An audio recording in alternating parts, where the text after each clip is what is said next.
natin ng pag-ibig, kaya din po itong mag-overflow sa atin. Amen? So, kung gusto nyo po na hindi matapos yung pag-ibig, wag po tayong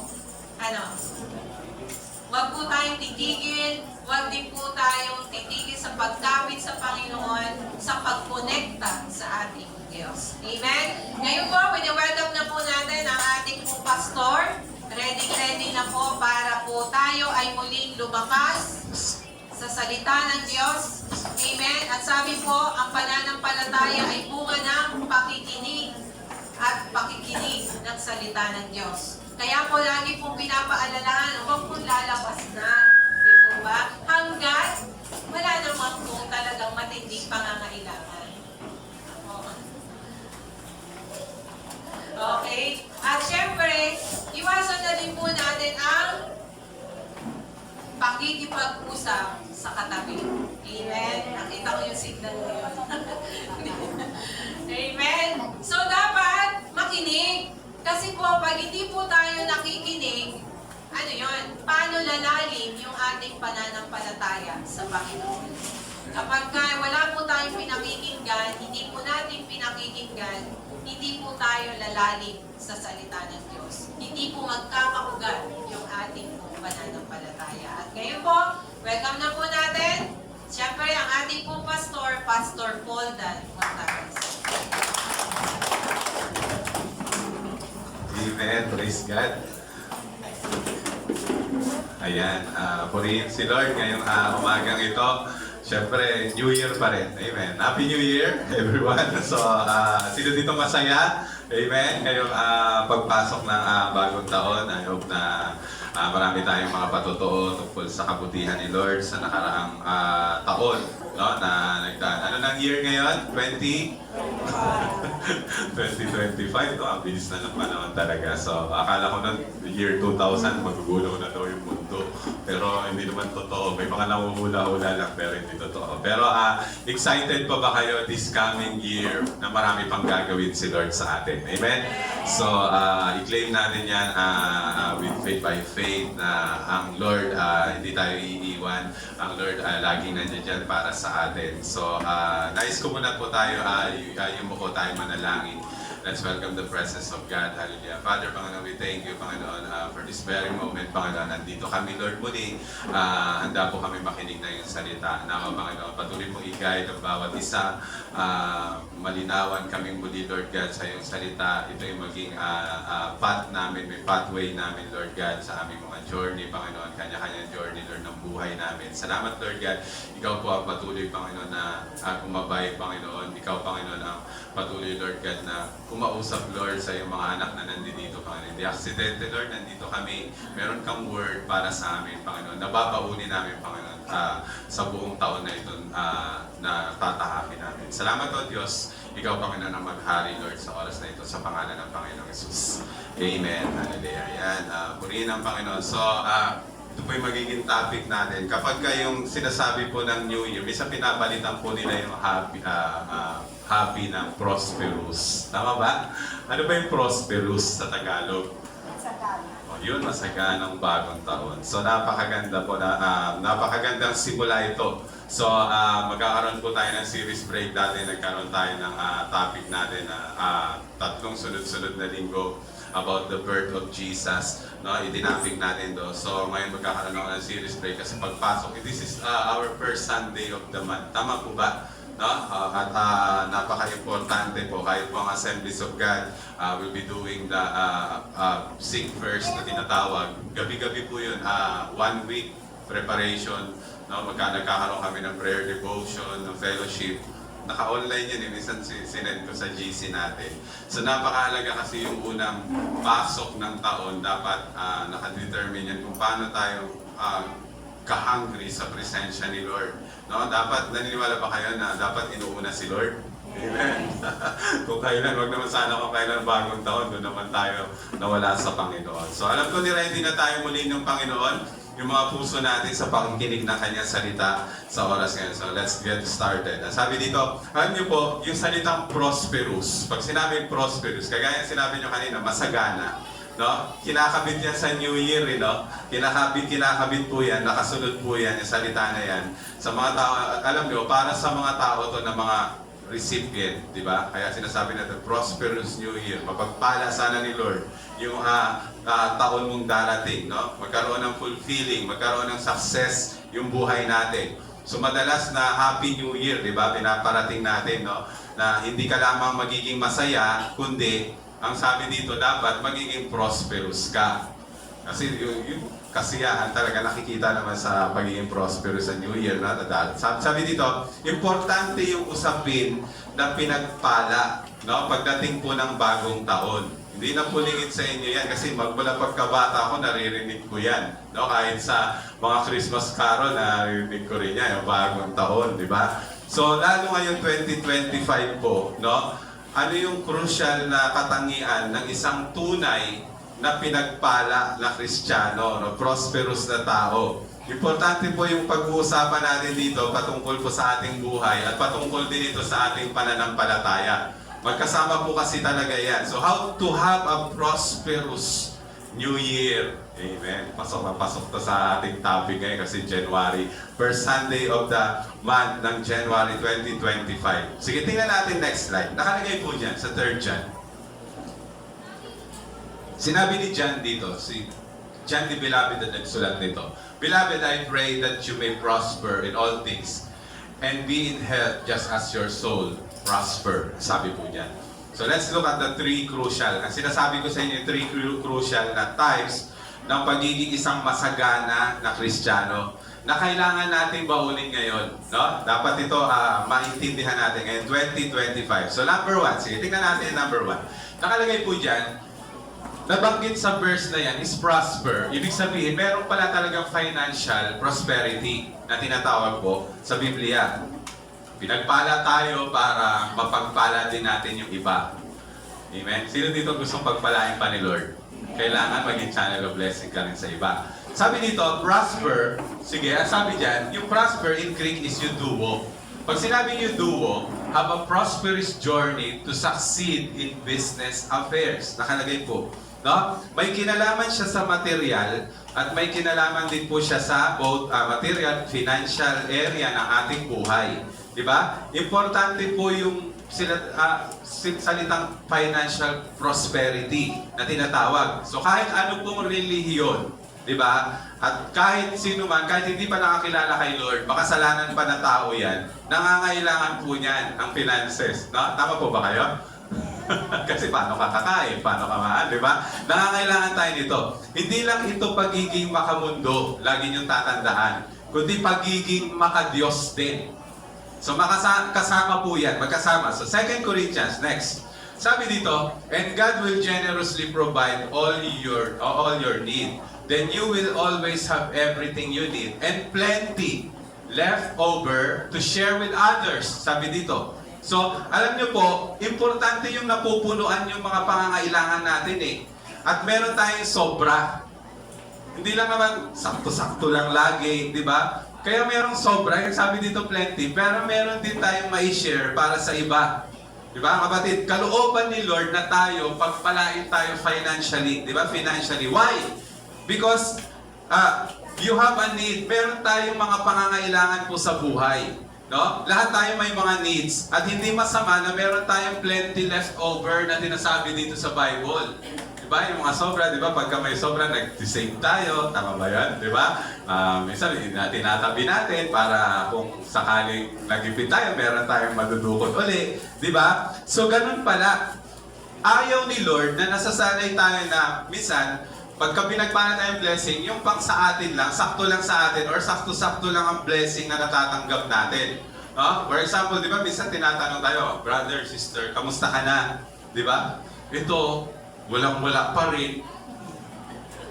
Grabe naman. Minsan may mga ganyan akong tao na naririnig. Ito, sakto lang, kahit isang tuka. Meron mga ganyan di ba? Parang nagpapahawa effect pa. No? So ito, makikita po natin, no?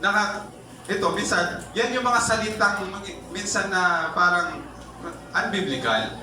Di ba? Kasi hindi naman tayo talaga dinesign ni Lord para maghirap ng maghirap ang buhay. Tama po ba? No? So pero dito sa passage na binasa natin, gusto ni Lord na tayo rin ay maging kasing pagpapala.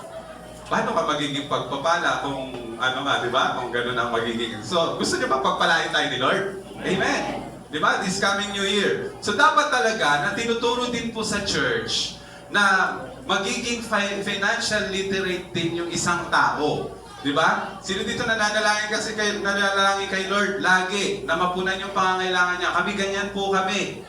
Umaasa din kami sa biyaya ng Panginoon, di ba? Sa buong linggo, sa buong buwan, di ba? Lalo-lalo na pag pastor ka, di ba? So, sana hindi lang yun yung panalangin mo, kundi i-desire mo rin, no, sa sarili mo na pagpalain ka rin ni Lord para mapagpala mo rin yung iba. Di ba? Sabi dito. So, meron tayong tinatawag na financial mastery. Mabilis lang ako kasi medyo mahaba to. Huwag mo hinahayaan na ang kaperahan mo or kontrolin ka lang yan na ang ginagawa, parang ginagawa mo na siyang Diyos, di ba? Parang mga ganyan. Dapat tayo yung master ng pera natin. Tama ba ako? Hindi ikaw yung hinahawakan yan. May tinatawag nga na term na wealth quadrant na sinasabi dito. Importante ito sa financial mastery. Sige, pakita natin. Next slide. Nakalagay po dyan, una, how to get wealth. May mga ganyan eh. Kahit pa tatanungin mo yung mga vlogger or yung mga pag-research ngayon. Paano ba sumagana yung buhay? So, matututunan natin how to get wealth. So, ang dami kasing mga kaparaanan talaga ang tao. May negosyo, may trabaho, di ba? Hindi pwedeng wala tayo talagang ginagawa. Di ba? Totoo po yan. Nakalagay. Number 2, anong nakalagay dyan? How to grow your wealth. No? Paano natin to mapalago? Ayaw kasi ni Lord na meron lang tayo minsan natanggap sa Kanya. Ang Bible minsan nagsasabi sa atin na gusto ng Panginoon na kapag binigyan tayo ng Panginoon, di ba, na ima-manage natin to. Napapalago natin to, yung mga bagay na binibigay po sa atin ni Lord. Gusto ni Lord, lumalago yan. No? So ano pa yung number 3? How to guard your wealth. Meron sinasabi din sa Biblia na ginagawardiyahan din yung mga biyaya na natatamo po natin. Hindi sa lahat ng panahon kaya nating i-guard ito. Alam niyo sa Bible may tinatawag na peste, no? Sa Biblia, no? 'Di ba isa sa kaparaanan para ma-guard natin yung wealth natin, yung pagpapala ng Panginoon, 'di ba? Minsan meron tayong tinatawag na mga insurance, 'di ba? Isa sa kaparaanan nito kung babalikan mo yung Bible sa Old Testament, merong tithes. Alam mo ba yung tithes? 'Di ba? Doon gina-guard ni Lord yung mga pinagkakakitaan po natin, 'di ba? Sa marami pong ganyan, no? Ang tao ngayon minsan hindi pa nahahawakan ng sahod nila na ibabayad na sa lahat ng mga gastusin. Tama? Dumadaan lang siya. Di ba? Parang wala nang natitira po sa buhay niya. Di ba? So napakahalaga din na pala na sinishare din ito sa church. Ang bilis mawala ng kaperahan. Why? Kasi walang nag-guard. Alam niyo yun? Yung guard na talagang totoo na sinasabi ng Bible. Ano pa yung number 4? How to glorify God through your wealth. Di ba? Ang kaperahan po natin, okay naman na gastusin yan sa kagustuhan mo. Pero make it sure din naman na makakapagbigay din yan ng glory kay Lord. Amen. Nandiyan ba ba? Nandiyan ba ba kayo? No? Make it sure makapagbigay yan ng glory sa ating Panginoon. Lahat ng nabanggit ko, makikita natin dito, kahit sa parable of the talent, mababasa po natin. Sa dulo nun, ang sabi ng Panginoon doon, di ba? Come and share your master's happiness. Di ba? Kaligayahan ng Panginoon. So, ibig sabihin, nakakapag-glorify pala kay Lord kapag marunong tayong mag-handle din kung ano yung mga pagpapalang ibinigay po sa atin ng Panginoon. So, finances, so para maging prosperous tayo. Sabi dito, sige, next slide. Sabi sa 2 Corinthians 8:7, but since you excel in everything, in faith, in speech, in knowledge, in complete earnestness, and in the love we have kindled in you, see that you also excel in the grace of giving. Sabi dito ni Pablo. Minsan ganyan tayo. Ayaw natin mapagpala ang ibang tao, pero minsan tayo gusto naman natin na ma-bless tayo ni Lord. Tama ba yan? Minsan ganyan eh. Gusto ng Panginoon, nag-excel din pala tayo pagdating sa grace of giving. Grace ng giving, hindi lang sa receiving. Dalawa kasi yan eh. Give, then receive. No? So, how can you excel in the grace of giving if you don't have something to give? Diba? Oo nga, Lord. Diba? Minsan, pag-pray natin, dito, pinag-pray natin lahat na magkatrabaho, kahit mga kabataan, magkatrabaho ang mga parents nila, pagpalahin din ni Lord. Diba? Kasi hindi naman natin sila masusuportan. So napakita natin dito, paano ka mag-excel, di ba? Napaka-importante yung word dito na sinasabing leftover. Kasi dapat yan ang aasamin natin. Yung may leftover tayo, may sumusobra. Di ba pa, sinasabi nga natin, siksik, liglig, umaapaw, leftover. Ibig sabihin, pag may leftover ka, meron kang pantanim. Alam mo yung pantanim na sinasabi? Yun yung ibibigay natin. Hindi lahat ng bigas, halimbawa na inani mo, kakainin mo pag ikaw magsasaka. Meron ka rin itatabi doon na ibibinhi mo para muling dumami ulit. Mag-multiply. Di ba ganyan kasi ang principle sa Bible, nakita natin. So may mga kaparaanan kasi pagdating sa kingdom ni Lord kung paano tayo pagpalain din financially. Sige, next. Deuteronomy chapter 8 verse 8. Baba kasi verse top. Pero yung susunod konti na lang. Sabi, remember the Lord your God. He's the one who gives you the strength to be prosperous. Wow. Di ba? Sabi niya, totoo naman eh. Si Lord talaga pinagagalingan ng pagpapala ng buhay natin in order to establish the covenant He made with your ancestors. And that's how things stand right now. So si Lord ang nagbibigay po sa atin ng kakayahan, ng wisdom, di ba? Para maging prosperous tayo financially. So wala naman tayo talagang pwedeng iyayabang kay Lord. No? Kapatid, may mga kaparaanan si Lord sa atin para mas lalo kang maging prosperous ngayong taon. Sige, next slide. Ang sabi dito, letter A, under kasi ng financial to na. Sabi, work smart and work hard. So sa church, sinuturo din talaga sa atin na kahit sa Kristiyano, di ba? Bawal ang tamad sa Kristiyano. Tama? No? Dapat nagtatrabaho din tayo, di ba? Hindi naman tayo papapala, hindi naman tayo asenso kung tamad tayo. Sabi dito, good planning and hard work lead to prosperity. Di ba? Hard work. So, kinakailangan smart ka din. Dapat pinaghahandaan nating maigi. Hindi lang puro kuminsan trabaho tayo ng trabaho. Dapat marunong ka rin mag-leverage na tinatawag. Ibig sabihin, maging wise ka pagdating sa pagtatrabaho po natin. Kahit na masipag ka, pero makita mo kulang ka sa talino, wala rin, mag-end up ka rin, mapapagod ka lang lagi. Kaya sinasamahan talaga ng utak ng pagiging wise. No? Ang pagtatrabaho, ang pagninegosyo. Di ba? Work smart, sabi, wag lang puro trabaho. If you're working smart and working hard, it will lead to prosperity. Tama po yung sinasabi po ng Proverbs. So next slide. Ano ba yung dapat nating matutunan? Para mas lalo tayong maging prosperous ngayong taon. Meron po sinasabi din sa Bible na first fruits. Sabi dito, Proverbs 3:9-10, honor the Lord with your wealth, with the first fruit of your all crops, then your barns will be filled to overflowing, and your vats will brim over with new wine. Sabi dito. So may sinabi po sa Bible niya. So napaka-importante din ang katuruan nito. May mga turo ang Bible na hindi na pwedeng i-apply sa New Testament. Yes, right. No? Kaya paano mo malalaman kung applicable pa rin ba ito, Pastor, sa turo yan ng Old Testament? Pero applicable pa rin ba ito pagdating sa New Testament? Isang din niyo ba natanong? Di ba? Isa sa kaparaanan kapag nakita mo na ulit yung passage, nakikita mo ulit, parang nababasa mo ulit sa New Testament, yung passage na ibig sabihin, applicable pa po ito sa panahon natin ngayon kasi nabasa mo siya sa New Testament. For example, di ba yung love the Lord your God with all your heart, di ba? Love God, love people. Tinuro po yan sa Old Testament. Tinuro din naman sa New Testament. No? Yung practice ng pagta-tithes. Amen? Alam niyo yung tithes, di ba? Ano yung tithes? 10%? Tama? Tinuro yan sa New Testament. Tinuro din niya sa Old Testament. Tinuro din sa New Testament. Di ba? Ibig sabihin nito, binding siya eh. Di ba? So yung first fruit, alam niyo ba yung first fruit? Sa totoo na, ang mga churches ngayon, kahit nga dito, hindi naman tayo naghihigpit sa mga ganyan. Di ba? Pero may mga churches na may mga members sila na nagbibigay ng first fruit. Talagang todo naman yung pagpapala ni Lord sa kanila. Alam niyo ba yung first fruit? Ibig sabihin nun? Ibig sabihin yung sahod mo, ganun pala sabi ko, kahit ako na-amaze ako eh. May mga nagbibigay din palang ganun kay Lord. Yung sahod mo ng monthly, yung first sahod mo, yung equivalent doon, ibibigay mo kay Lord. Di ba? Minsan sanay lang tayo ng 10%. Pero merong mga churches na nagpa-practice po niyan. Born again churches, yes. Bible believer churches. Pero nakikita mo yung buhay na pinagpapala sila ni Lord dahil dito. Ayoko kayong, hindi tayo dito pilitan kasi yung pagbibigay, sabi nga ni Pablo, nasa puso mo. Pero yung Word of God, ito yung magiging guide mo eh.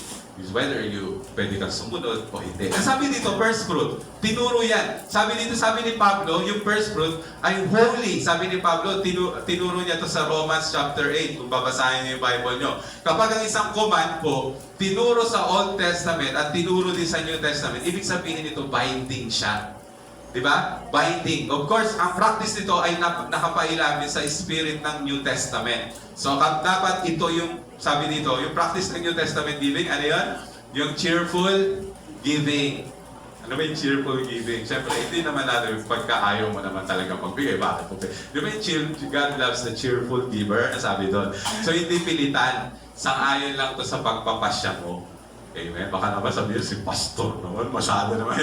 Diba? So, sinasabi ko lang ito sa inyo. So, sabi dito, dyan sa Proverbs 3, verse 9 to 10, importante talaga yung nag-uumapaw dito na sinasabi. Yes, kahit kapos tayo, mahirap nga magbigay, pero posible pa rin. Minsan ako ganyan eh, kahit wala na akong maibigay, nagbibigay pa rin ako eh, di ba? Pagka may mga fellowship, mga pastoran, no? Ilang beses na rin akong ganyan na kapos. Di ba? Parang tinatawag ng sacrificial giving na tinatawag. Pero iba pa rin kasi yung nag-uumapaw ka. Mas madali kasing magbigay nun kaysa yung sakto lang yung pera mo. Tama ba ako? Kaya nga ito yung sinasabi po sa Biblia. Di ba? Yan yung sinasabi po na yung pagbibigay. Di ba? May mga kapatiran halimbawa or kamag-anak po. Minsan may mga ganyan. Kapatiran na ospital. Di ba? Eh di mas maganda sa... Okay naman pag na-ospital ang tulong mo. Bibili ka ng saging. Bigyan mo siya. Bibili ka ng diaper or what. Eh di ba mas okay kung leftover ka? Bababayaran mo yung bill niya? Eh di ba mas maganda yon na pagbibigay? Tama ba? Yes! Malaking pagpapala yun. Di ba? Kaya sinasabi yung leftover. Sinasabi sa Bible. Di ba? Mas magandang pagpapala yung mga ganon. Di ba? Yes, malaking bagay yung mga may naiaambag tayo ng konti. Pero alam nyo, mas lalo kung mas malaki yung may aambag natin lalo sa gawain, mas maraming makikinabang yan. Amen?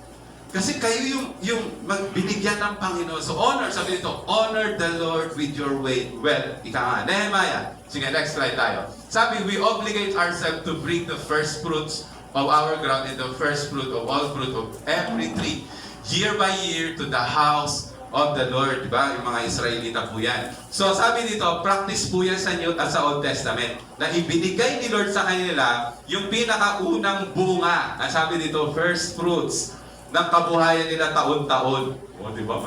Medyo din, di ba? So, pero makikita dito na instead na malaga sila, instead bumagsak yung kabuhayan nila, alam mo, lalo silang namumunga. Yung mga Israelita, lalo pa silang binibless ni Lord. Binibigyan lalo sila ni Lord ng ability to produce wealth, di ba? There is something kasi kapag ang isang tao ay generous na giver, ibang klase kapag na-honor natin si Lord. Jeremiah 2 verse 3. Sige, next slide. Israel was holy to the Lord. Ayun na naman, nakita natin. The first fruit of his harvest, all who ate of it incurred guilt.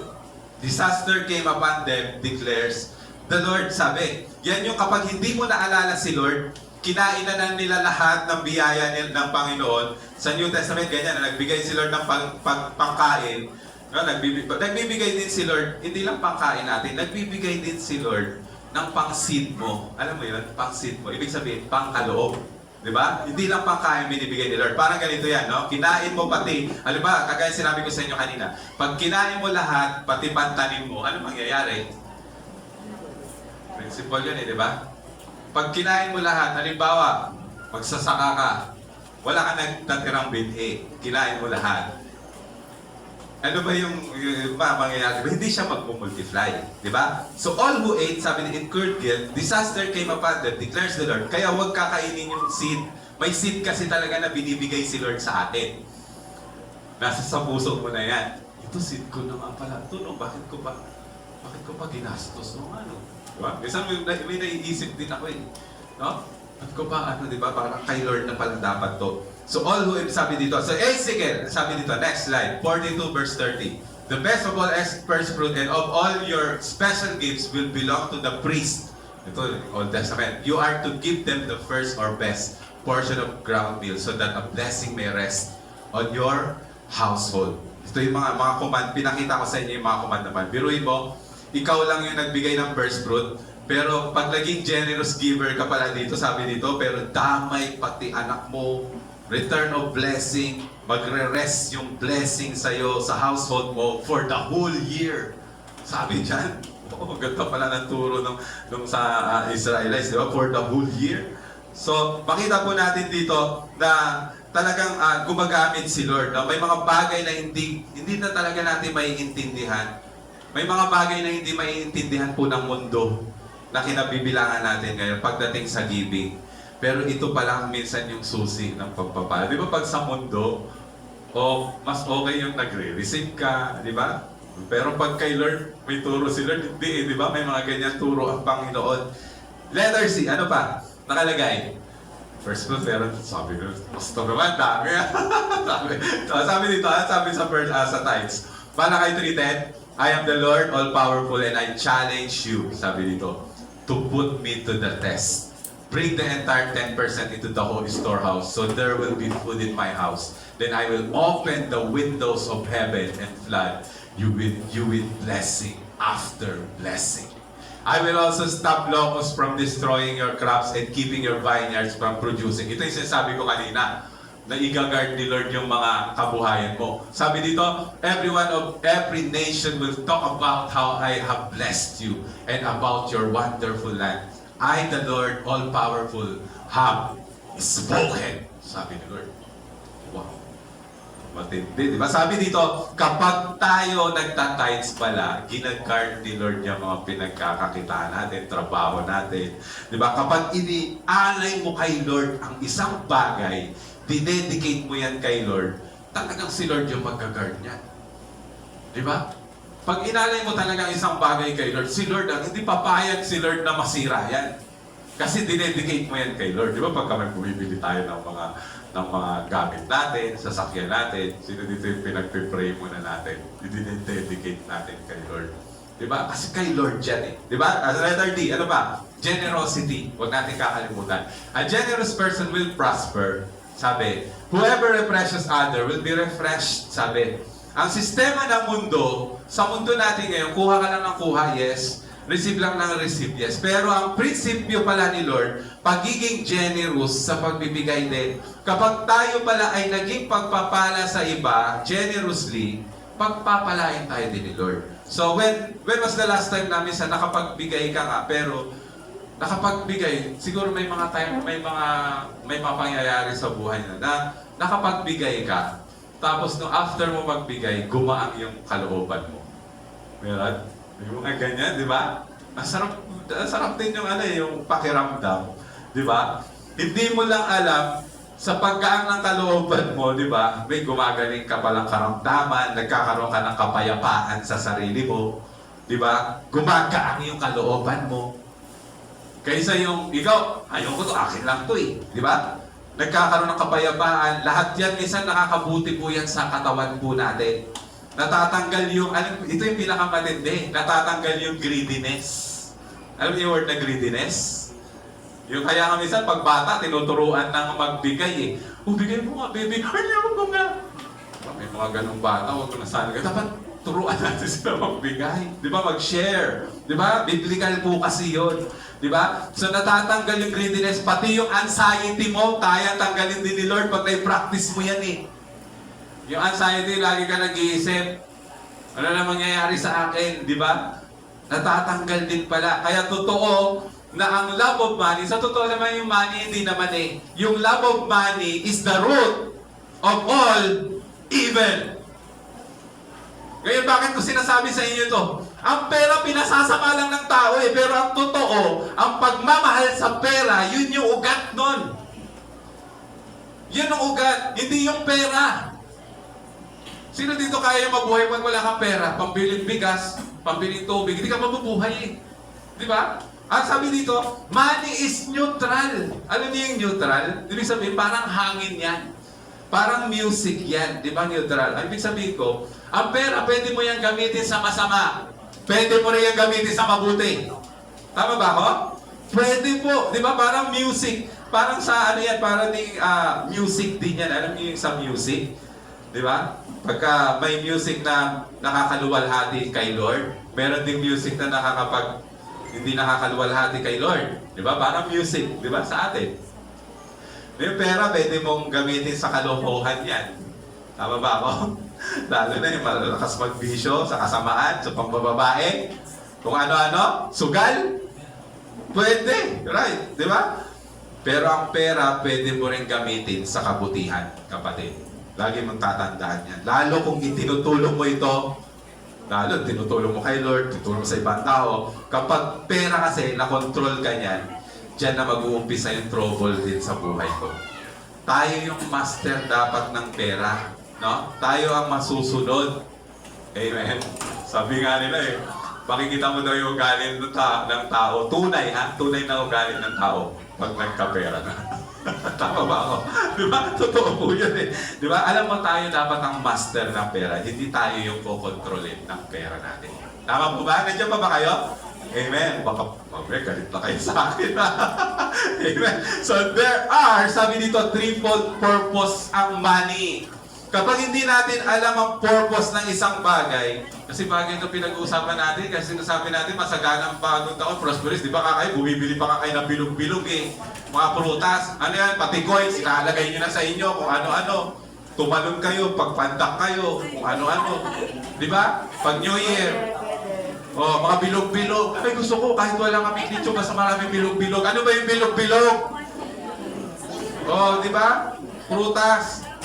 Pag sinasabi kasing New Year, nandiyan yan nandiyan din, biblical din po yan. Kaya tinuturo sa atin, ano ba yung dapat natin gawin? Pag gusto mo talagang pagpalain ka ni Lord, hindi to pilitan, kapatid. Hindi ko kayo pinipilit. Baka mamaya sisihin nyo ko si Pastor mukhang pera. Hindi. Kahit kaya hindi naman ako naghawak ng pera ng church. Amen? Diba? Meron lang allotted love gift sa akin. Kaya ako sinasabi sa inyo, lalo-lalo ngayon may plano tayo sa church, sa building natin. Amen? Gusto mo pagpalain ka ni Lord, subukan mo si Lord. Huwag mo subukan yung sinasabi ni Pastor. Subukan mo yung sinasabi ng Panginoon sa buhay mo. Sabi dito, maalala mo, money is, sabi dito, there are threefold. Number one, money is a tool. Totoo nga, ang pera, pwede yan gawing tool. Gamitin niya sa kalwalhatian ni Lord para sa pagpapala sa ibang tao. Number two, money is a test. No? Test dito, maraming mga mananampalataya na nasusubok pagdating po sa kaperahan. Ang dami nga umaalis ng church, ang dami nga nag-titisod pagdating sa kaperahan, yes. Tahimik na kayo. Di ba? Test, it is a test. Maraming mga mananampalataya na susubok pagdating dyan. Where your treasure is, there your heart be also. Sabi dito. So makikita mo yung tunay na ugali ng isang tao pagdating sa pera. Maaalala mo pa rin ba si Lord? Kapag may pera ka na, kapag may trabaho ka na, kapag may business ka na lumalago, naaalala mo pa rin ba si Lord? Diba? Nagiging parte pa rin ba siya ng kaperahan natin? No? Kung naging faithful ka nung estudyante ka, di ba dito tinuturo kahit mga kabataan, tinuturo ko yan Mag-tithes kayo kahit konti, mag-offering kayo kahit konti lang.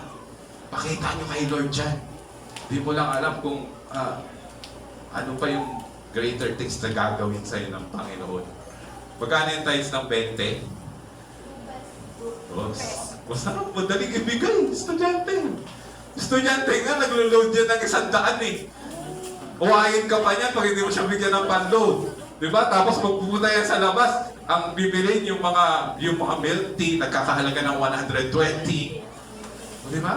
Kahit ng 5 pesos, hindi mo maibigay kay Lord. Ibigay mo, nagpo-Lord sa'yo to. Amen, tinuturo ako, giving tayo. Ngayon, first Sunday, di ba? So, bakit ka nabira ako magturo ng giving? Di ba? Pero, pag nagturo ako, talagang may matitisod na. Ito, joke lang. Hindi naman siguro kayo natitisod sa akin. Kasi, base naman sa Bible to. So, sabi dito, money is a tool, money is a test, and then number 3, money is a testimony. Wow, di ba? Magagamit natin ito para sa ikaluluwalhati ng Panginoon. Di ba? Last anniversary, may nag-testimony dito, Sister Banji. Di ba? kung paano sila binless ni Lord. Di ba? Magagamit natin itong maluwalhati si Lord. Maging pagpapala tayo sa mga tao. Napaka-importante po ng financial prosperity na tinutukoy natin dito sa taong ito at sa susunod pang taon ng ating buhay. Proverbs 3:9. Sige, tingnan natin dyan. Nakalagay po dyan, glorify God with all your wealth, honoring Him with your... Ito Proverbs po. Ano to ha? Ito yung wisdom ng Diyos to. Kaya hindi pa pwede kahit ano lang. Ay, hindi. Wisdom ni Lord na nagsasalita. Glorify God with all your wealth, honoring Him with your first fruit, with every increase that comes to you, that every dimension of your life will overflow with blessings from an uncontainable source of inner joy. Sabi, yan ang dalangin ko si CFAG, na magkaroon tayo ng sobra, ang sabi dito, nag-uumaba. Ako pinagpipray ko ngayon, Lord, lalo-lalo na yung mga nagtatice, nag-offering dito. Lord, pagpalain mo yung mga tao na yan na nagbibigay sa'yo sa gawain mo. Di ba? Siksik-liglig, di ba? At umaabaw. Na magkaroon tayo ng sobra. Na magkaroon tayo ng nag-uumapaw ng biyaya. Nang sa ganun, mas marami tayong maitulong sa iba. Yung tawag na leftover. Dito sa context ng 3 John, pinagpipray niya dito si Gaius. Kilala niyo ba si John? Yung nagsulat ng 3 John? Si John the Beloved, yan yung laging humihiling kay Lord. Yan yung huling apostol na nabuhay. Alam niyo yun? Diba? Sa Revelation, ginamit pa yan ng Panginoong Hesus na isulat yung tungkol sa end times, si John. Ngayon si John dito, nagpipray siya. Ang pinagpipray niya dito, member niya or leader niya sa church, na si Gaius. Bakit niya pinagpipray? Lord, sabi niya, pagpalain mo pa itong si Gaius, Lord God, financially. Sabi, para makatulong pa siya sa mga lingkod ng Panginoon, para sa ministry nila, na makapagpatuloy yung gawain. Ang laki pala na nagiging part nito si Gaius sa ministry ni John. Kasi ang mga apostol, nag-iwahiwalay na sila, nag-scatter na sila, may mga kanya-kanya na silang mga pinupuntahang lugar, pinapangaral ng salita ng Diyos. Ganon din sa kanila, binibigyan din sila, Lord, sila ng Panginoon, ng mga faithful giver, ng mga supporter sa mga tinatayo din nilang mga churches. Ganon din po to si John, the Beloved, di ba? Nag-pray siya dito, di ba? Na lalo pang pagpalain ni Lord itong lingkod na ito, di ba? Si John, si Gaius, di ba? So, makita natin dito, maybe, sa totoo lang kayo halimbawa, maybe hindi nga kayo yung sent one. Ano yung sent one? Yung pinadala ni Lord para mag-go, mag-make disciple, mag-share ng word sa ibang tao, mag-preach. Maybe hindi nga kayo doon pinadala ni Lord, pero pwede kayong maging partner ni Lord doon. Amen? No? Pwede kayong gawing partner ng Panginoon. Ikaw yung sender ni Lord. Ikaw yung support. Di ba? Have you ever heard alam niyo, meron kasing term dito, bisan pangit eh. Alam niyo yung prosperity gospel? Di ba? In a negative way. Meron ganyan eh. Ito kasi yung connotation nun. Alam niyo yung prosperity gospel na kapag naghirap ka daw, curse na daw yung buhay mo. Or masama ka ng tao. No, dahil pinaparusahan ka ng Diyos. I beg to disagree. Hindi totoo yan. May mga ganyan mga pastor na nagtuturo. Di ba? Ganyan mag-preach yung ibang pastor, mahilig sa mga prosperity gospel. No, dapat yun yung pagkaano daw, hindi ka na sa Diyos. Hindi ganun. Di ba? Dapat maintindihan po natin. Kasi lahat tayo, no, as Assemblies of God, ako lahat tayo gusto ko, lahat kayong pagpalain ni Lord. Amen? Lahat kayo nandito sa church. Palakpakan na si Lord. Amen? Gusto nyo ba ng pagpapala? Amen? Hallelujah. Sige, next slide. Number 2 tayo. Number 2. So, para mabilis tayo. Financial prosperity. Siyempre, meron din naman physical prosperity na tinatawag dyan. Sa 3 John chapter 1 verse 2, sabi dito, Dear friend, I pray that you may prosper in every way and be in good health physically just as you are spiritually. Sabi, paano ka makakapagtrabaho? Totoo nga eh. Kung mahina ka naman physically. Kaya nga niya pinagpipray yung health ni Gaius. Pwede kasi kapag nagkasakit ka, lahat ng pera mo mauubos. Tama ba ako? Yes. No? Mauubos ka papagamot sa ospital. No? Kaya pala, pinapanalangin ni John, itong kaibigan niya, kasi nga nagsusupport ito that time sa ministry niya. Na Lord, palakasin mo yung pangangatawan, iiwas mo ito sa mga karamdaman. Di ba? Sabi, physical health and spiritual prosperity were not the will of God, Why would John pray that for Gaius? Di ba? Bakit si John pinagpipray niya na ma-bless ito si Gaius spiritually and financially? Kasi nga, ang laki ng naitutulong nito sa gawain, no, si Gaius. Nag-e-expand sila, nasusuportahan yung ministry nila dahil sa giving na ginagawa ni Gaius sa kanila. Kaya dito sa church talaga, yung mga may puso nagbibigay na mas lalo, pinagpipray natin yan, mas lalo pang pagpalain ni Lord yan. Kaya, pakita natin, no? At kaya, mas gusto na kung ako, kung tatanungin ako, mas gusto ko, nakikita ko lagi yung mga yung mga nagbibigay kahit estudyante sila. Pagpipray natin silang lahat. Di ba? Yung mga nagbibigay. No? Ipagpipray natin yan sa Panginoon para mas lalo pa silang i-bless ni Lord. Di ba, kapatid? Ang kalusugan, kayamanan po yan. Health is wealth. Naniniwala kayo doon? Amen! Ano magagawa mo kung paano ka makakapagbigay? Paano ka makakapagtrabaho kung yung physical mo naman, di ba, apektado na? Exodus 23:25. Worship the Lord your God and His blessing will be on your food and water. I will take away sickness from you. Ako pataka ako, di ba nitong later dati, pagka nilagnat ako, nagkatrangkaso ako. Talagang bagsak yung katawan ko. Talagang makikita mo, papayat ka, ganun ka. Pero, pansin ko, simula nung nag-COVID, hanggang ngayon, ilang taon na siguro yung COVID, 2025 o 2025 na ngayon, hindi ako binigyan ni Lord ng matinding karamdaman eh. Pero before that, alam ko yung sarili ko parang pag nagkasakit ako, takot na takot akong matrangkaso. Takot na takot ako kasi isang linggo, nabibinat pa ako, konting pahinga, naligo, nabinat na naman. Diba? May mga ganyang pangyayari po sa buhay natin. Pero nung natutunan ko kung paano talaga i-glorify si Lord, minsan yung health mo, naniniwala ba kayo doon? Kaya yung palakasin ni Lord yung pangangatawan natin? Amen? Kaya palakasin ng Panginoon yan. Walang limit na pwedeng gawin ni Lord sa atin. Diba? Sabi, habang humihinga tayo, habang buhay pa tayo, mas maganda na malusog po yung pangangatawan natin. Aanin mo yung kayamanan. Kung uubusin mo rin lang yan kinalaunan, di ba? Sige, sabihin mo sa katabi mo, gusto ko healthy ka. Makikita mo naman yung katabi mo. Di ba? Sa makikita mo, wala sa church. Di ba? Pag-pray natin. No? Kaya kapag dito, pag may nag-chat sa akin, pray natin. Kaya pray ko sila. Lord, pagalingin mo po sila sa kanilang mga karamdaman ngayon. Naniniwala ba kayo ang Panginoon natin? Manggagamot. Amen? Manggagamot si Lord. Di naman umahanap si Lord ng kapalit eh. Amen? Yung puso mo lang talaga sa Kanya. Sabi dito, lahat naman tayo, sa totoo lang, mamamatay eh. Lahat naman tayo, sasapitin natin yan. Pero kailangan din naman natin mahalin yung sarili natin kalusugan din. Amen? No? Hindi naman masama yung self-care. Alam niyo yung self-care, di ba? Ano natin kalusugan natin, mag-vitamins din naman kayo, huwag kayo magpupuyat, di ba? Discipline din sa atin.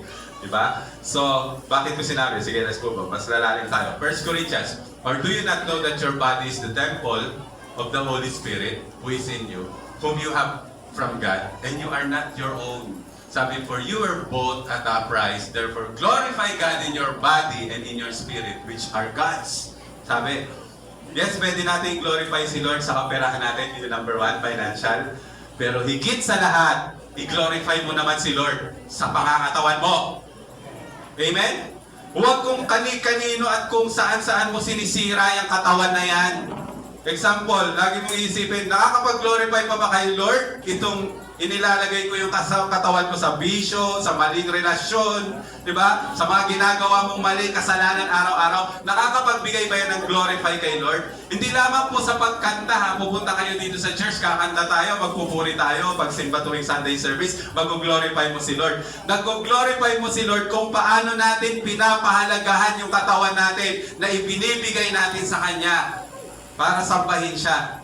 Tayo din naman makikinabang nito bandang huli yung katawan natin. Magandang pamantayan ito sa sarili natin. Ask yourself, ano yung ginagawa ko? Nakakalwalhati pa ba ito kay Lord? Baka naman sinisira mo na yung katawan mo sa addiction o kung saan-saang bagay.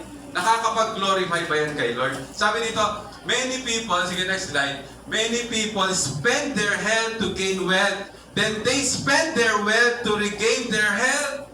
Di ba? Totoo, maraming taong ganyan. Sinisira nila yung katawan nila sa kalusugan para lang magkapera. Natural naman na nahihirapan tayo lang sa trabaho. Pero sana, alalay ka lang, kapatid. Di ba? Baka ang dami mong budget sa pagtatrabaho, ang dami mong budget sa leisure mo. Pero nakalimutan mo na yung budget mo sa health at sa kalusugan mo. Di ba? Kaya hindi masama regaluhan mo yung sarili mo ng food supplement din ako, no? Alam mo, hindi pa ako tawag dito, yung maintenance ng pang-high blood. High blood ako, pero parang nakakatulong na sa akin yung nag-MX3 na ako. MX3 coffee, di ba? Minsan kasi pagka tinitake ko yun para medyo gumaganda yung pangangatawan ko, di ba? Pagka gano'n. Parang naman ako nagpa-plug dito eh. Hindi ako sponsored hindi sponsored to. Parang wala namang masama kung regaluhan mo yung katawan mo, yung makakabuti sa'yo. Tama po ba? Yung vitamins or what?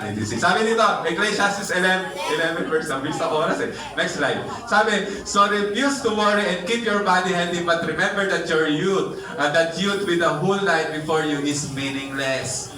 Kapatid, matutulungan ka na i-set aside ang worry na yan kapag ang mga bagay-bagay ay nailalagay natin sa kamay ni Lord. Di ba? Sabi dyan. So, makita po natin, kaya wag mong kakalimutan si Lord sa kaperahan po natin or sa pangangatawan po natin. Huwag mo sana dinadala kung saan lugar yung katawan mo, idadarang mo lang sa mga makamundong bagay. Dalhin mo yan sa pagsamba kay Lord. Sa paggawa ng mabuti. Dalhin mo yan. Sagot ka ni Lord, mawawala yung mga worry na yan. So ngayon, ang ganda ng next sentence dito. Sabi, remember that youth with a whole life before you is meaningless. Atras lang tayo para maintindihan natin. Next slide. Sabi, young people. Young people. It's wonderful to be young, yes? And enjoy every minute of it. Do everything you want to do. Take it all in. But remember that you must give an account to God in everything you do. Ay, totoo pala yun. Pwede mo palang gawin lahat sa pangangatawan mo. Yung pera mo, ubusin mo. Gawin mo lahat ng kagustuhan mo lang. Di ba meron ng YOLO? Yung tawag, you only live once. Gawin mo na yung mga gusto mong gawin. Sige, kahit bawal, go! Di ba? Minsan sa demonyo nga yung kanyang di ba? Gawin mo lahat yung kagustuhan mo. Mga makamundong bagay, gawin mo. Di ba pagka mga kabataan, kaya nga lagi kong pangaralan ng mga kabataan ngayon. Kasi sila yung mga prone sa mga kasalanan. Sila yung mga prone sa kamunduhan. No? Gawin mo yung mga makamundong bagay na yan, but at the end of the day, ang sabi dito, accountable ka pa rin kay Lord sa lahat ng gagawin mo. Di ba? So, totoo po na tinuturuan tayo ni Lord ng tama kung paano natin mag-glorify si Lord ng ating pangangatawan. Next slide. Sige. Number 3. Ito naman na yung last. Tatlo yan. Una, financial prosperity. Pangalawa, physical. Pangatlo, the last, but not the least. Ayan, di ba? 3 John 1 verse 2, Dear friend, I'm praying that all is well with you and that you enjoy good health in the same way that you prosper spiritually. According po kay John, ang standard ng physical health natin at financial prosperity natin ay ang spiritual prosperity. Pakisabi nga sa katabi mo, spiritual prosperity. Baka akala natin yung prosperity lang yung di ba? Yung may pera lang tayo, ganyan-ganyan. Spiritual prosperity. Sa mga tweet, dapat pala i-priority mo yung spiritual prosperity mo. Sabi dito, in the same way that you prosper. Spiritual prosperity. Dahil ikaw ay spiritually healthy. No? Dahil ikaw ay spiritually healthy. Sabi ni John dito kay Gaius, pinag-pray ko rin na maging physical healthy ka at financially healthy. Nauna yung spiritual healthy niya Dahil spiritual healthy si Gaius, ang sumunod doon, pinag-pray niya ngayon to si Gaius na mas lalo pang ma-bless financially at physically. Nauna yung spiritual Di ba? Bakit? Sabi dito, sige Mark, baba tayo. For what will it profit a man if he gains the whole world and loses his own soul? Sabi dyan. So grabe itong passage na to. Ang sabi dyan, mapasayo na daw yung buong city. Ang sabi, whole world nga Sabi dito, hindi buong barangay yung mapasayo kundi buong mundo pa Sabi sa Biblia Mapasayo na yung buong mundo, walang kwenta yan lahat. Walang kwenta lahat ng accomplishment mo, pera mo, lahat pati posisyon mo. Walang kwenta lahat yan kung mapupunta ka rin sa impyerno. Malinaw naman ang sinasabi dito ni John. Isa lang naman ibig sabihin dyan eh. Huwag mo kakalimutan si Lord sa buhay mo. Kapag blessed ka na, kapag may maganda ka ng trabaho, kapag okay na lahat sa'yo, huwag mong kakalimutan si Lord sa buhay mo. Huwag mong kakalimutan yung salita ng Diyos, yung mag-guide sa'yo, yung tamang landasing mo sa buhay mo. 1 Corinthians, sige, next slide. Sabi dito, for you were bought, sabi dito, at a price, therefore glorify God in your body, in your spirit, sabi, which are God's.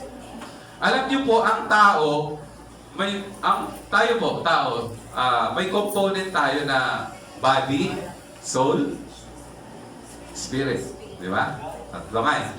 Kaya nga, hindi mo lang pinapakain yung katawan mo eh. Sino dito gutom na? Ako din eh. Hindi nga ako kumain kanina. Oo, nauuhaw ako. Di ba? Pakain natin, painumin natin katawan natin. Di ba? So kapatid, di ba? Dapat malaman mo, hindi ka lang physical. Hindi ka lang physical. Ayan, nakikita mo yan, nahawakan mo. Pero hindi ka lang physical, kundi spiritual ka rin. Alam niyo yan? Spiritual ka rin, kapatid. Sabay pareho na magkakapag-glorified kay Lord yan. So starting this year, prioritize mo naman, pinaka-priority. Inuli ko lang to. Pero pinaka-priority is spiritual life. Spiritual life. Pakisabi sa katabi mo, spiritual life. Baka mamaya nakakalimutan nyo na mag-pray, nakakalimutan nyo na si Lord, puro na lang saya tayo. Diba? Spiritual life. Ang tao minsan tinatamad na mag-church eh. Ang tao minsan pag kalaban niyang ano na yan, mga kung ano-ano mga okasyon, wala nang tao sa church. Diba? Spiritual. Diba? Sabi dito, sabay pareho yan. Pwede kasing malakas tayo financially. Physically, malakas ka. Pwede mataba ka, pwede malusog ka physically. Pero kapag wala si Lord sa sentro niyan, yung same na pera na blessing mo, yan din yung pera na sisira din sa pamilya mo. Pag wala si Lord sa buhay. Yan din ang same na pera na wawasak sa buhay mo. Yung lakas na meron ka ngayon, or sabihin natin napakaganda mo, or napakapogi mo, pogi-pogi mo naman. Di ba? Ganda-ganda mo. Pero bagsak ang spiritual life mo, yan din ang sisira sa'yo sa buhay mo. Ang daming mga magagandang artista, mga sira ang buhay. Kasi wala naman si Lord sa kanila. Daming mga mayayaman, nagaganda ng mga putis, nagaganda lahat. Pero bagsak sila spiritual. Di ba? So makita natin wala din silbi yan pagdating kay Lord. Huwag mong hahayaan na maging malnourished yung spiritual life mo. At the end of the day, it will lead to deterioration. So how to have a prosperous new year? Tapos na tayo. Financial prosperity. Amen? Pag-aralan natin. Physical prosperity. Mahalin natin yung mga pangangatawan din natin. Di ba? Kasi nakakapag-glorify yan kay Lord. Di ba? Alagaan natin. Pailuluwalhati natin si Lord. And then number 3, the third is spiritual prosperity. Aaninan mo yung dami ng pera mo, karamihan mo, yung lakas ng katawan mo, kung wala naman si Lord sa buhay mo. Ang tawag po dyan is spiritual bankrupt.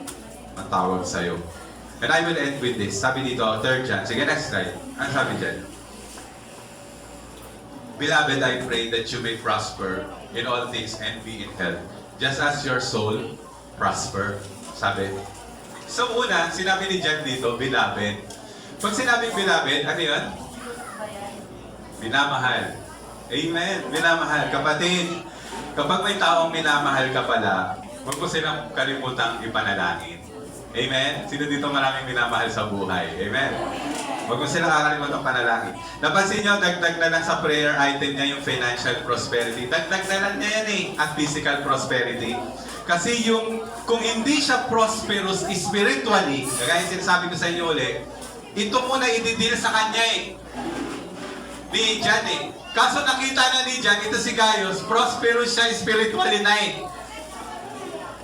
Halimbawa, kung kayo, di ba? Kung hindi nakikita nyo sa sarili nyo, hindi pa kayo prosperous spiritually, dapat yan ang i-deal nyo sa harapan ng Panginoon. Maging prosperous kayo spiritually.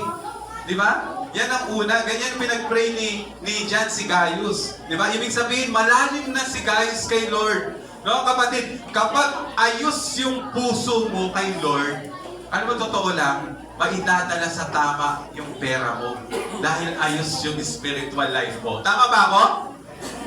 Ang dami nga yung mga tao, sira yung buhay ka, ang dami nilang pera, parang wala din silang pera eh. Kasi hindi maayos yung spiritual nila, yung spiritual life nila. Di ba? Maidadala sa pera yung tama ang pera mo at makakalwalhati pa ito kay Lord. So, ibig sabihin, walang silbi ang lahat ng prosperity. So, listen, walang silbi ang lahat ng prosperity na tinatanggap mo if you are not spiritual prosperous. Amen? Nandiyan pa ba kayo?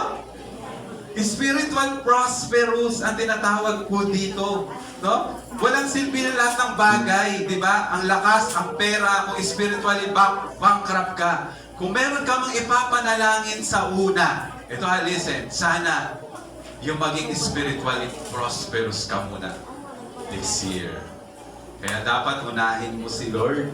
Amen. Pakisabi nga sa katabi mo, unahin natin si Lord, ha? Amen. Hallelujah. No? What profit a man, sabi dito, na maging spiritual what profit a man if he gains the whole world and yet loses his soul. So dalangin ko na maging spiritual prosperous tayo ngayong year 2025, lalong-lalo na kayong mga taga-CCFAG. Madali lang sumunod sa iba't ibang bagay kapag maayos na yung puso mo kay Lord eh. Totoo lang, sa totoo lang. Madali lang sumunod. Kapag maayos ka physically, madali ka nang sumunod sa mga kagustuhan mo. Sa pamantayan ni Lord at mag-glorify mo siya sa lagi sa buhay mo. Madali na eh. Kapag hindi ka maayos spiritually, no? Dawit po lahat. Dawit lahat. Minsan katawan mo pa yan sisira sa iyo eh. Minsan pera mo pa yan sisira sa buhay mo, kapatid. Ang daming tao, ang gaganda, ang pupogi, ang gaganda ng trabaho, malalakas kumita, pero nagagamit lang sa hindi kalooban ni Lord yung buhay nila. At the end of the day, sira yung buhay nila. Wala silang kapayapaan. Nandiyan pa ba kayo? Amen? Sabi dito, kapag si Lord nasa sentro, lahat ng area na yan, magiging pagpapala yan sa iba. Piliin mo ngayong taon na to, Lord, kung hindi ka pa masyadong pinagpala ni Lord financially, kapatid, unahin mo spiritually. And all these things shall be added unto you. Diyan pa ba kayo? Amen? Minsan nakakalimutan natin bumalik kay Lord. Si Lord lang pala ang susi. Kung ano bagay yung hinahanap natin sa mundo, trabaho, Lord, bigyan mo ka trabaho, bigyan mo maganda. Yun ang inuuna mo. Unahin mo, paayos ka muna ng puso mo pa sa Panginoon. Sige, I want you to close your eyes. Hallelujah. Alam kong bawat isa sa atin may kanya-kanyang pinagdadaanan and struggle financially. Naniniwala ko, mensahe ni Lord ito ngayon sa'yo. God wants you to prosper financially, spiritually. Kapatid, habang nakapikit yung mata mo sa oras na ito, hallelujah. Before anything else, yung sentro muna ang ayusin natin. Ito yung spiritual life mo. Habang nakapikit ka, sige, baka kinakausap ka na ni Lord. Baka ang dami mo nang ginawa sa buhay mo, nakalimutan mo na siya eh. Unahin mo sana yung pinaka-importanting prosperity sa lahat. Walang iba kundi yung relasyon mo kay Lord. Kapatid, galing din ako sa ganyan. Kala ko masaya ang bagay. Pero pag na kay Lord pala, nandun pala yung totoong saya ng buhay. Ang sarap mag-umpisa sa panibagong taon ngayon, 2025. Sige, habang nakapikit yung mata mo, ang sarap mag-umpisa ngayon na may nag-guide sa'yo. Nandyan si Lord sa tabi mo. If any one of you right now, sinasabi mo, Lord, gusto ko po magkaroon ng breakthrough. Parang hirap ko, ang hirap ng pamilya ko, ang hirap ng buhay ko. Parang wala pa rin ako kasayahan sa buhay ko. Yung pamilya ko. Lord, ngayong taon na ito, lumalapit ako sa'yo. Kapatid, unahin mong sentro si Jesus sa buhay mo. And all these things shall be added unto you. If you want to be Jesus to be the center of your life, sige, I will lead you to a prayer. May nakikita akong bago ngayon. May nakikita rin akong mga matatagal na dumaate. Pero if you feel na gusto mong sumabay sa panalangin ko ngayon, sumabay ka. Ito yung way para tanggapin mo si Lord. Remember, yung kaligtasan, binigay ni Lord na libre yan. It is by grace, kaya tayo naligtas. Hindi hinahanap ni Lord yung ginagawa mo sa buhay. Hinahanap lang ni Lord yung faith mo sa Kanya. Lumapit ka ngayon. Papaguhin ka ni Lord. Hallelujah. Surrender mo yung buhay mo sa Kanya. Sige, tell it to Jesus, Lord Jesus, come into my life. I surrender my heart to you. I admit that I am a sinner, but I believe that you are my Savior. Lord, starting today, be the Lord of my life. Save me. Cleanse me. In Jesus' name. Amen. Hallelujah. Pwede ba tayong tatayo lahat? Hallelujah. Sa oras na ito. Kapatid, yan ang pinakamagandang prosperity na tatanggapin mo sa buhay mo. This year, 2025. Yung binigay mo muli yung buhay mo, yung sarili mo kay Lord. Diba? Ginawa mo siya muli tagapagligtas. You are spiritual prosperous right now. Magsimula ka lang kay Jesus. Hallelujah. At kasunod lang yan, pagpapalain ka ni Lord physically and financially. Hallelujah. Sige, maybe some of you right now, bago tayo kakanta ng awitin, alam ko may mga nag-i-struggle dito financially. Huwag mong i-deny yan. Sige, sabihin mo yan sa Panginoon ngayon. Alam ko may mga nag-i-struggle dito physically. May mga karamdaman, kamag-anak mo. Maybe some of you right now, nag-i-struggle ka ngayon sa buhay mo. Kapatid, God wants to bless you. Hallelujah. Sige, pag-pray mo. Kung may kamag-anak ka na may sakit ngayon, kung may nanay ka, kung ikaw man sa sarili mo, pag-pray mo sila ngayon habang nakabikit ka. Hallelujah. Father, I pray, God, sa mga nag-i-struggle ngayon physically, oh God, financially, I declare na mas magiging financially prosperous sa mga tao ito, yung mga nandito, Panginoon, magiging pagpapala sila sa iba, Panginoon. Aapaw ang pagpapala mo sa kanila, Panginoon. Lord, pagpalain mo ang mga anak mo na nandito ngayon. Yung mga generous member, Panginoon, na CCFAG, Lord God, pagpalain mo sila. This year, Panginoon, hallelujah, na nandito ngayon, Panginoon, pagpalain mo sila at maluwalhati nila, Panginoon, yung pangalan, Lord, sa kanilang buhay. Bless them, Lord. Oh, come on, let's sing to the Lord. Lord, I offer. Lord, I come on, sige. Bakit hindi mo i-offer ngayon yung buhay mo sa Panginoon? Hallelujah. Bakit hindi ka bumalik ngayon sa Panginoon? Hallelujah. Inaantay ka ni Lord eh. Hallelujah. Huwag yung kasalanan sa buhay mo sana. Huwag yung trabaho mo maganda. Huwag yan yung maglalayo ka sa'yo kay Lord. Huwag yung comfort mo. Huwag yan yung maglalayo sa'yo kay Lord. Lumapit ka kay Lord. Number one pa rin si Lord sa buhay mo. Hallelujah. Lumapit ka sa Panginoon. Humingi ka ng tawad kay Lord. Hallelujah. Gusto mo na mag-bless ka. Gusto mo maranasan yung totoong pagpapala ka mo. Hallelujah. Lapit sa Panginoon. Lord, I offer. Come on. Lord, yes. Lapit. Sige. Hallelujah. Sige. Kung nabibirma ang banal na Espiritu, lumalapit sa iyo. Kung humingi ka ng tawad, walang pagkakataon ngayon ay hindi ka lalapit sa Panginoon. Nandito si Lord ngayon. Hallelujah. Mo yung start ng linggo ng buhay mo. Yung start ng buwan ng buhay mo. Ibigay mo na yan sa Panginoon. Kapatid. Hallelujah. Napakaigli lang ng buhay. Glorify the God with your own body. Hallelujah. Oh, let's see. Lord, I offer. Lord, I offer. Let's see for the last time. Come on. Lord, I offer. Lord, yes. Bless them, Lord. Bless them, Lord. Sa mga nasuffer ngayon at kailangan ng healing, Lord, pagaluin niyo po sila, Panginoon. Lord, I declare healing upon them, Panginoon. I speak God for healing. Hallelujah. Sige, lapit kayo, Lord. Muli mo ilapit yung puso mo sa Panginoon sa oras na ito. Ano bang blessing na tumating sa'yo? Lakas, kaperahan, nasa sentro malintaman si Lord sa buhay mo, kapatid. Let Him be the center of your life. Hallelujah. As a yes, let Him be. Hallelujah. Offer everything to the Lord. Hallelujah. Lord, I offer. Pinakamagandang gagawin mo sa taong ito. Itama mo ang puso mo sa Panginoon. Hindi uukit, hindi iikot yung buhay mo. Hindi iikot yung buhay mo sa pera lang, sa pansarili lang. Hallelujah. Aanin namin lang lahat ng bagay. Kung wala ka rin lang, Lord, sa buhay namin, Panginoon. Lord, ibigay mo ang lahat sa amin, Panginoon. Lord, alam ko, nandiyan dyan yung biyaya at pagpapala mo, Panginoon. Everything that is within us, Lord, hallelujah, use it, Lord. Use it for your glory, Panginoon. Lord, we are not the owner of this body. Hindi tayo yung may-ari ng ating mga pangangatawan. We are not the owner of everything we have. Pinagkakatiwalaan lang tayo ng Panginoon, kapatid. You are the rightful owner of everything, Panginoon. Ikaw ang nagmamay-ari sa amin.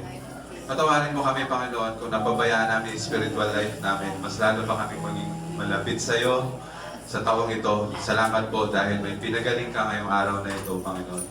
At lahat ng nakapakinig ng salita mo ngayon will have a prosperous New Year. Amen. Hallelujah. Sige, pwede mo bang itaas yung kamay mo? Hallelujah. Sa Panginoon. With faith, sige, itaas mo. Pag-pray lang kita. I-declare ko lang yung blessing sa'yo. Accept mo yan. Hallelujah.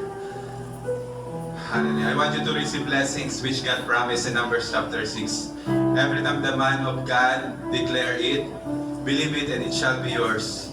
Sige, right now, habang nakapantaas yung kamay mo, kapatid. May the Lord bless you and take care of you. May the Lord be kind and be gracious to you. And may the Lord look on you with favor and give you peace.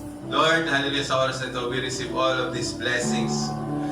In the mighty name of Jesus, mga tinatanggap namin ito sa buhay namin. Sa pangalan ng Panginoong Jesus, everybody will say, Amen. Palakpakan natin nga si Lord.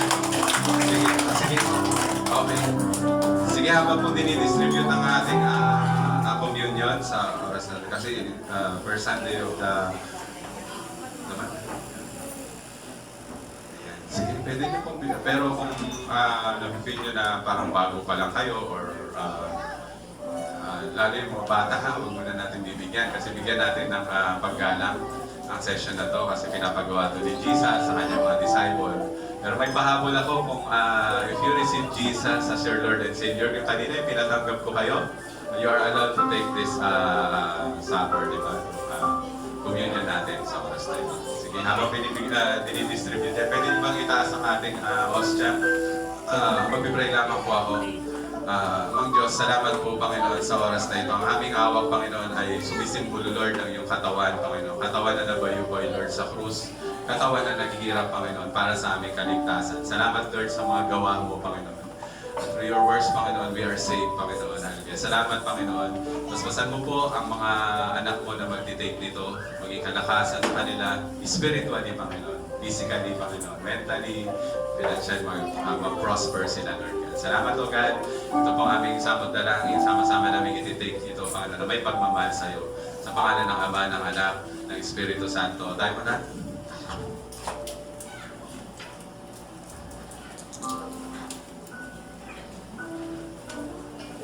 Sige, taas naman natin yung ating saro. Hallelujah. Father, Panginoon, we thank you, Panginoon, sa oras na ito, Panginoon. Hawak namin ang sumisimbolo, Lord, ng yung dugo. Dugo na dugo, Panginoon, na umago sa krus ng Kalbaryo, Panginoon. Dugo, Panginoon, na naglinis, Lord God, ng kasalanan ng sanlibutan. Salamat po, Panginoon, dahil kung hindi dahil sa ginawa mo, Panginoon, hindi kami nalinisan, hindi kami malilinisan sa aming mga kasalanan. Salamat, O Diyos, Panginoon, sa iyong mga ginawa sa amin, sa kabutihan namin. More than 2,000 years ago, pinakita mo, Panginoon, na mahal mo kami at gusto mo kami makasama, Lord God, sa langit, Lord. Salamat, O God, ginagawa namin ito, Panginoon, na may paggalang at may pagmamahal at may puso ng pagsamba. Pagpalain mo lahat na mag-take nito, maging pagpapala sa iyong mga anak sa oras nito. Ito po aming samot na langit sa pangalan ng Ama, ng Anak, ng Espiritu Santo. Sa iyong lahat. Amen. Purihin ng Diyos. Hindi ko wala nagpasin ang pagkakataon. Meron kasi ako nakitang bago. Gusto ko lang siya i-recognize. Dito sa banda rito. Halika dito na, mag-pray lang kita. Isa meron siya, may sao. Halika, dito na. Kaya pag nahihiyahan dito ka na sa gilid, pwede nyo na siya. Meron pa ba? Meron pa.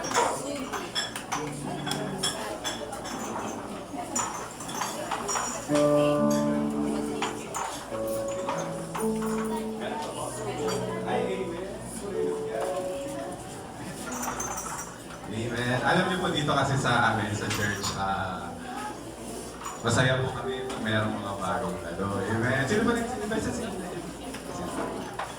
Sister Clary. Danica. Oh, praise God. Palapakan nga natin siya. Danica, oh, nag-invite na si Danica. Oh, praise God. Salamat po. Ito po yung pag-express namin na pagmamahal sa inyo. Pag-pray namin po kayo. Excited lang kayo. No? Hindi man namin kayo makausap lahat na nandito. Pero ito yung pag-express namin ng pagmamahal sa inyo. Tingin lang po tayo. Pwede nyo bang extend ang inyong kamay sa kanila. Lord God, salamat po Panginoon sa oras na ito. Na nakasama kaming bago, Lord God, na pumasok dito sa church. Nagpapasalamat kami dahil patuloy mong ginagamit ang church na ito para maging simbolo, Lord, ng iyong biyaya, Panginoon, at pagpapatawad, Lord God. Salamat, O God, dahil sa kanila, Panginoon, para sa kanila, Panginoon, yung mensahe, para sa kanila, Panginoon, yung gospel, Panginoon, ang kaligtasan, Lord God. Salamat, Lord, din sa mga ginamit mo na nag-invite sa kanila. Patuloy niyo pong pagpalain ng mga tao na ito, Lord God. Ganyan din po, Lord, sila, hindi ko man sila, Lord, kilala. Pero, Lord, alam ko, Panginoon, na ikaw, Panginoon, ang patuloy na mag-bless sa kanila. Panalangin ko, Panginoon, na makilala ka pa nila ng lubusan, Lord God. And through them, Panginoon, alam ko, may mga plano ka pa, Lord. Magandang plano ka sa buhay nila, Lord. Hindi lamang sila na makakilala, Lord, sa'yo, bilang tagapagligtas ng buhay nila, kundi pati mga kaibigan at kamag-anak nila. Bless niyo po sila, Panginoon, sa kanilang mga ginagawa, sa trabaho nila, o kung ano pa mga bagay, Panginoon, samahan niyo po, Lord, sila. At nawa, dalangin ko na lumalim pa ang pagkakakilala nila sa iyo. Makasama namin, nawa sila, Lord, dito sa church, sa mga susunod pang mga linggo, Panginoon, at turuan mo kami na ma-disciple din sila, makakilala sila malapit. Salamat, Lord. Ito pong aming samot dalangin, binabalik namin ang papuri at salamat sa inyo. Sa pangalan ng Panginoong Hesus. Amen. Pwede bang sige po, tawagin ko po si Brother Lloyd after the salamat.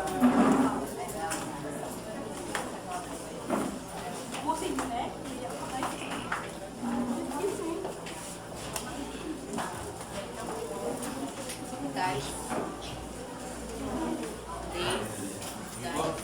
Muli po tayo na salamat. Diyos.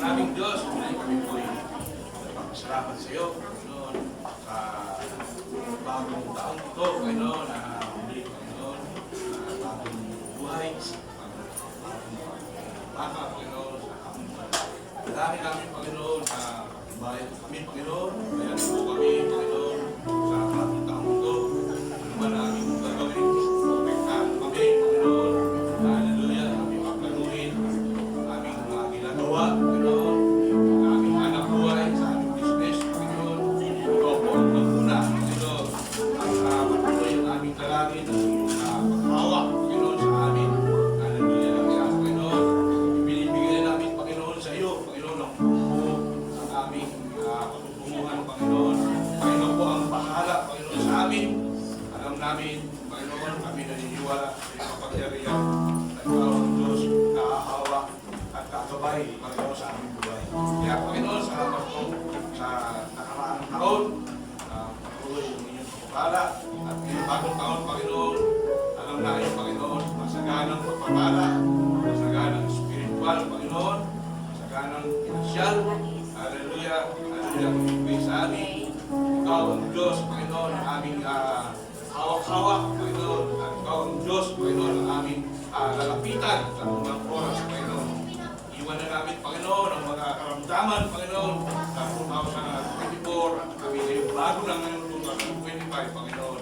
Hallelujah, kaya alisin mo na po lahat, Panginoon, ang mga aming karamdaman, ang aming nararamdaman, hallelujah, iwan na po namin yan, at kami tutungo sa bagong taon na malakas, Panginoon, kaya ng aming mensahe, Panginoon, natin nagdap sa iyo, tunay ka, Panginoon, na nagpakahiwaga, Panginoon, at pangalit, hallelujah, nawa ito yung sa buhay namin, na-apply namin sa buhay, Panginoon, ng aming natanggap ng mensahe sa araw ito. Patuloy ang aming dalangin, pagpalain po ang aming pastor, hallelujah, sa unang kanyang pamilya, bigay mo po, Panginoon, ang pangangailangan ng pamilya ito, at nawa, dalangin namin na magkahamit, Panginoon, sa iyong mga basan at sa iyong mga bawahan. At marami pang mga kaluluwa, Panginoon, ang kanyang maabot. Tulong po natin, Panginoon, kami po.